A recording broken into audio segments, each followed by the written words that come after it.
Hi everyone, and welcome to my talk on don't use AI, at least not for everything. This is something that I hear more often than I like, and every manager that I speak to every now and again, they come to me and they say, I want to do something with AI. Not sure what, but I feel like we're missing the boat. And I feel like we need to do something with AI or else our competitors will have an advantage over us. And then I can stop my business. And what we realize that there are some ingredients that we need to cover before we can actually implement these AI solutions. And also some questions that we need to ask ourselves. Do we really want to use AI in certain scenarios? And they seem to see AI as a fix-all for all their problems and to reach all their goals, increase efficiency and all their other managerial roles that they have and goals that they need to reach. And this is something that I also encountered last week when I joined the roundtable event for AI in healthcare. And this was an event where different parties came together to look for ways to implement AI in the healthcare, in Dutch healthcare, and mostly for administrative tasks. So not very medical, but they need to be more efficient in order to keep up with the growing burdens that we notice in healthcare. And you're probably familiar with the hype cycle, and if you're not, Google it. It's very applicable to AI, of course. We see that this peak where AI is, maybe almost reaching the top of, or maybe we're not quite there yet. But this peak or this hype cycle is something nice, but also can be a risk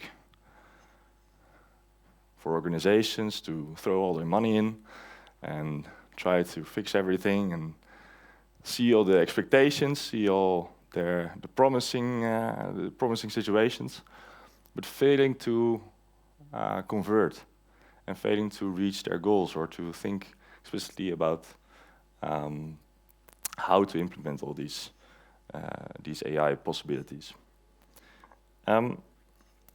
And what I noticed at the AI roundtable event in Dutch healthcare is that there was a problem at hand, a very concrete problem where this growing burden of administrative tasks leads these professionals to have less time for their patients. And this problem might be fixed with AI.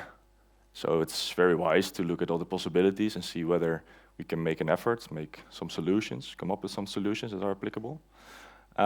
But I mentioned there that we should also keep in mind and keep an open mind for other solutions that are non-AI that might reach the goal just as well. Do less or automate tasks or maybe like deterministic software, non-AI software that can do the job just as well and even with retractable steps. But I don't want to talk about all the software that we already know. I'll talk a little bit more about AI. And at Dom, we try to create meaningful AI. And with meaningful AI, we try to be the hype cycle parachute, where we can jump from the peak of inflated expectations, skip the throw, and land at the plateau of productivity. But how do we go about this? How do we tackle this problem? We work with the double diamond model. For those of you who are not familiar with design thinking or this model, I'll briefly go over it. This is a model that we apply in discovery phases when we get a new project or start a new iteration of an existing project and we want to reassess what are the user's needs. So we start with the problem. We start with challenges or risks or chances maybe. And this double diamond, it reflects the divergence and convergence that are alternating in a way that we can broaden our scope and then bring focus and think of different solutions and find the most promising solution that we can apply. Because we cannot do anything all at once, everything all at once. However, there's a feasibility gap. And sometimes we get a little bit ahead of ourselves and think of different solutions, but fail to find a way to assess the feasibility of a solution, of a possible solution, in an early stage. And this is why we need developers. This gap can be overcome by adding developers early in the stage, in this development stage, or this design phase, in order to assess the feasibility of solutions. Explicitly with AI solutions, this is very important because managers see all these expectations and designers think, wow, nice tool, bring you most promising designs and everything is possible, but we need these developers to assess the feasibility. And the second part is at the end of the second diamond, where often we notice that the feedback loop is missing. So we start interviewing these end users, personas was just mentioned in the last talk, and this is a way to understand our end users and understand their needs. But the feedback loop is often omitted. So after the second diamond, before development even starts, we need to make sure that these end users, these personas, are presented with our designs, which can be Figma designs, or a clickable prototype, or even a demo, in order to have some feedback and assess the desirability of the solution that we present.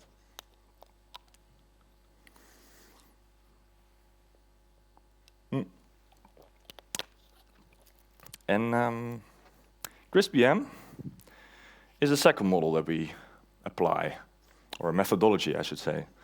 And CRISP-DM is a very widely used methodology for AI solutions. These AI solutions, this is done in an iterative way, and we often see that managers and developers, if they come together and they see a solution, they see something they want to develop, jump right into this CRISP-DM methodology, start building, start gathering data, and bring the solution to the table that they envisioned.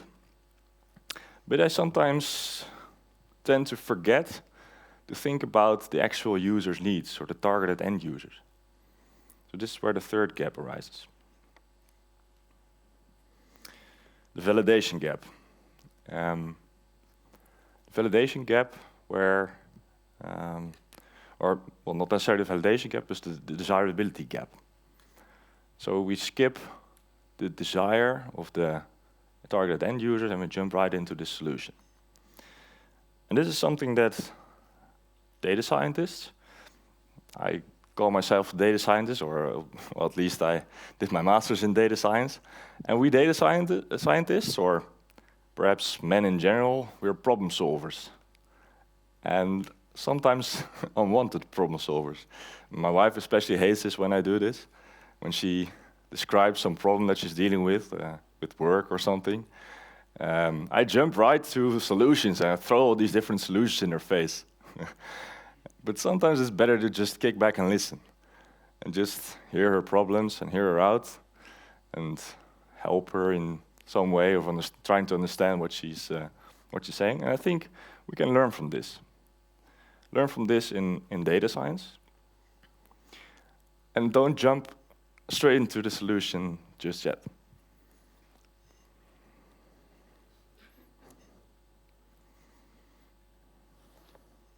Because sometimes when you jump right into the top step of the stairs, and you develop this neat AI solution, and it works perfectly, but in the end, it's not exactly spot on with the user's needs, so nobody uses it.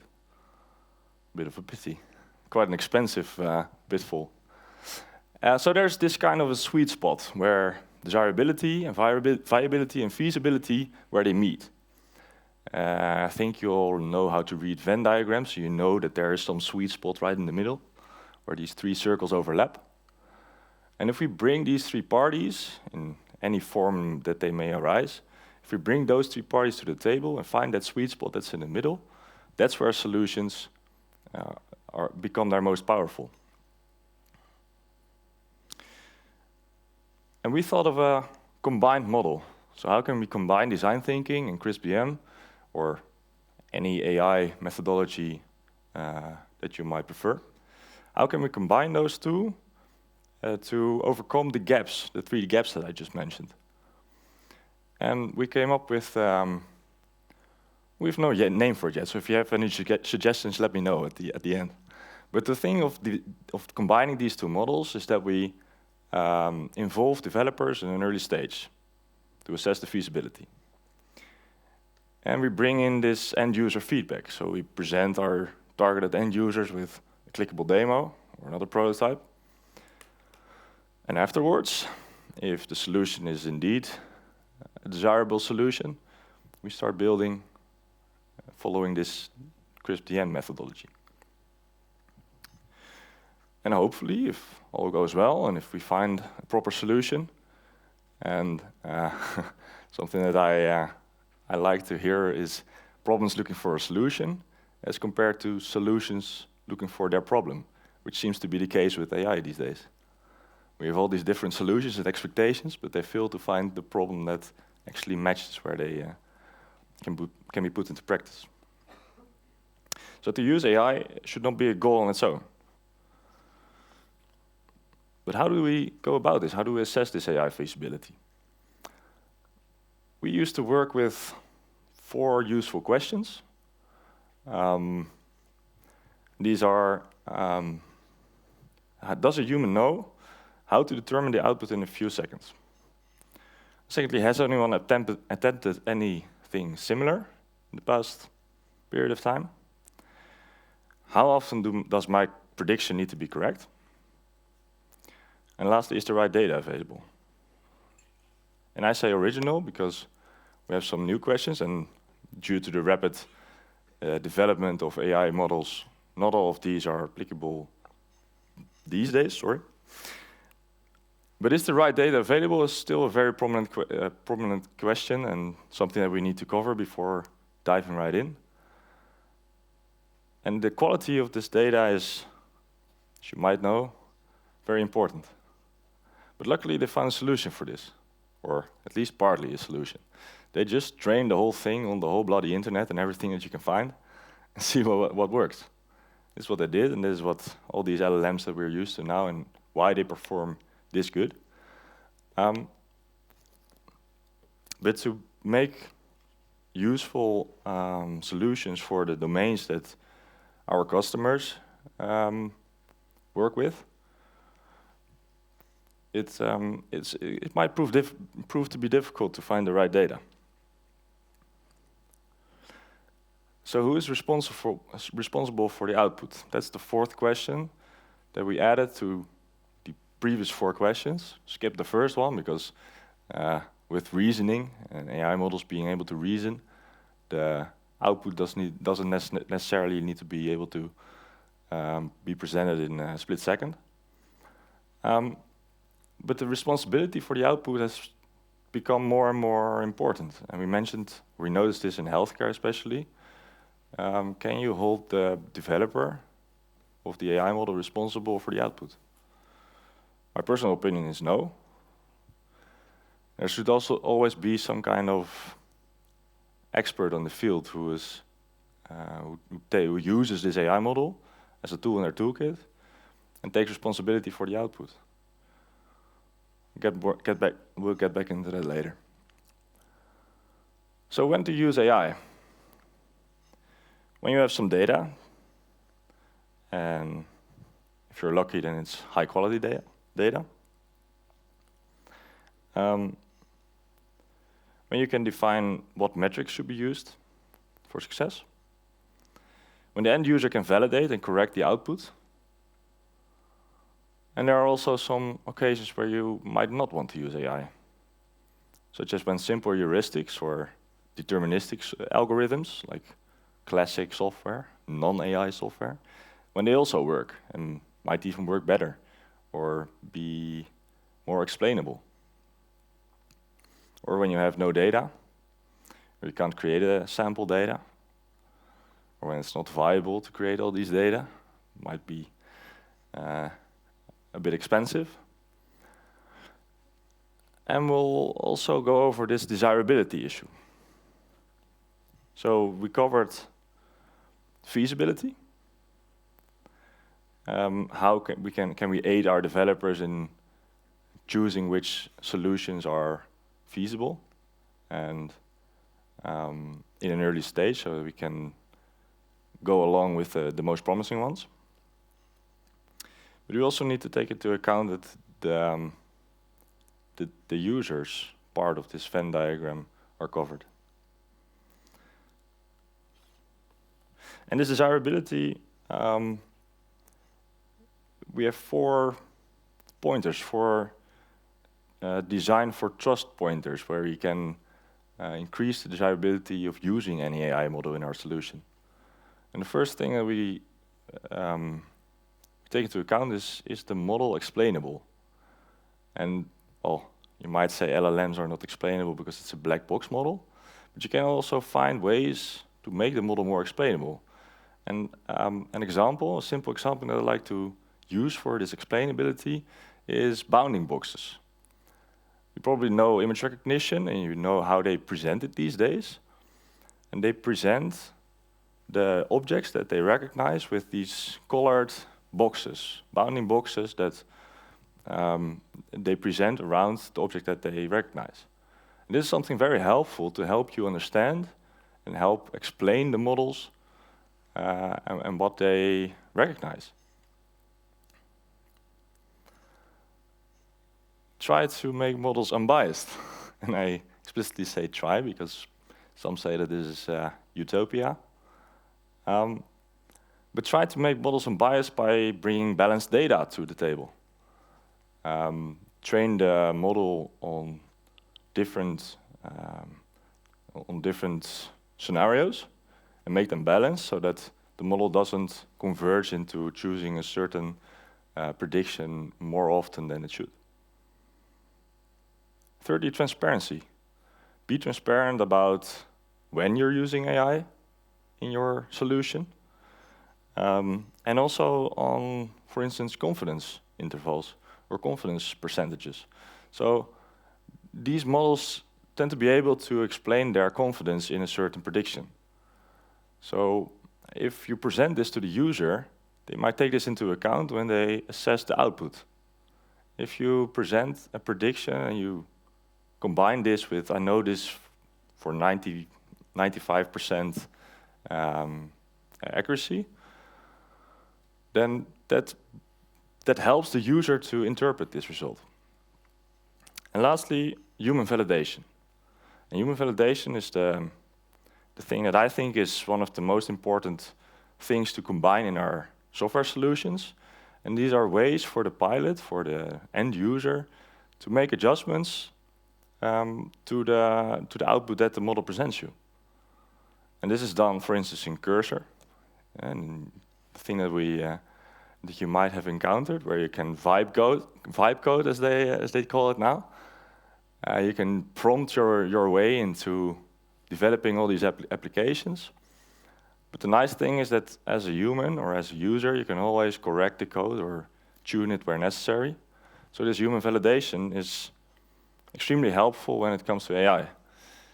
And especially if we go into, for instance, healthcare, where it might be more costly if an AI model makes a wrong prediction, this human validation is crucial. So let's get back to the sweet spot. We're missing one of these 3 requirements, and that's viability. And in viability, there are 2 things I want to mention. And the first thing is a principle that I very much like in this, and it's a bit of a weird one, but it's called fail fast and fail cheap, as opposed to fail slow and expensive. Of course, we don't want to fail, but if you fail, make sure it's fast and cheap, make sure that early in this design process, you can identify whether this solution that you thought up, if it would work. And build iterations and build stage gates where you can say, we don't want to develop this any further, and we can take other branching paths. And the second thing is use existing models. Not every solution needs to be, this might be a bit straightforward, but not every solution needs to be in your own model. You don't need to develop a new convolutional neural network from scratch and get into the nitty-gritty and find these perfect kernel sizes. You can trust that the Silicon Valley models are pretty neat. And also think about ways to combine these models. My colleagues at DawnTech, they just recently, just for the fun of it, or like a proof of concept, they combined 5 different AI models in a single application. And they were able to make a video library, make a search engine so that you can search through this video library just by describing the scene that you want to search.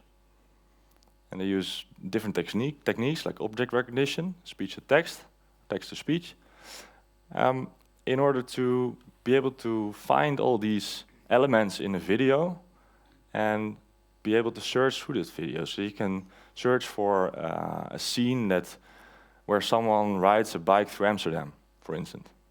That's never going to be in the metadata. That's never going to be in the title of a video. But by describing this scene and combining these different models, they were able to extract these parts of the video and present the user with a helpful video.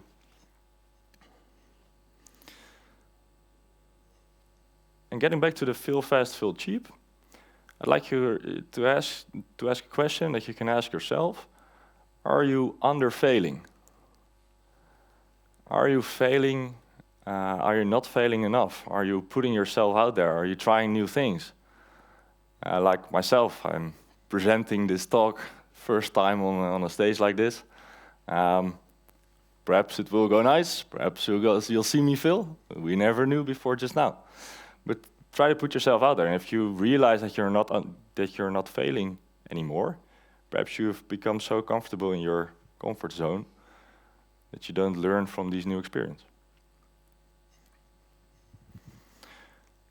So the gist of this talk is to use AI as a part of your toolbox and use this as a solution to some of your problems, but only when a problem arises.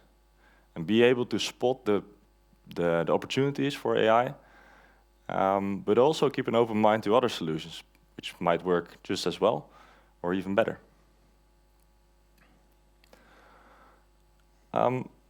At Dawn Technology, we try to do this in our innovation lab. And this innovation lab, we collaborate with our partners to find different opportunities for AI so that we can bring the best solutions to them every day. And we try to fail fast and fail cheap. Try all these new things and make them into small demos. If it works, go to the next step. If it doesn't work, try something else.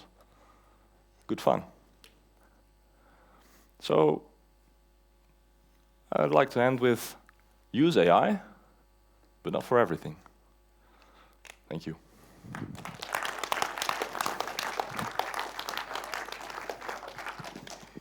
We have a couple of minutes for questions. Raise your hand if you do have one.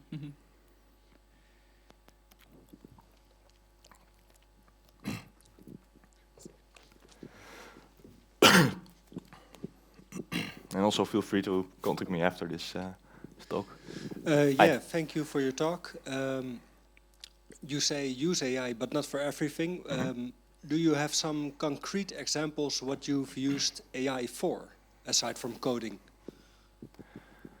Aside from coding, well, for instance, to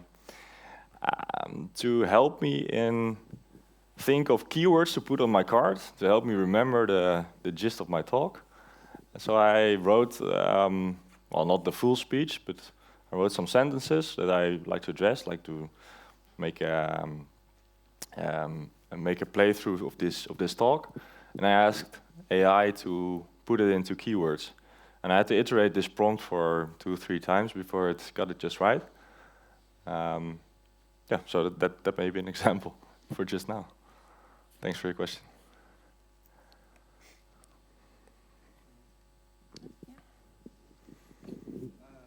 Yeah.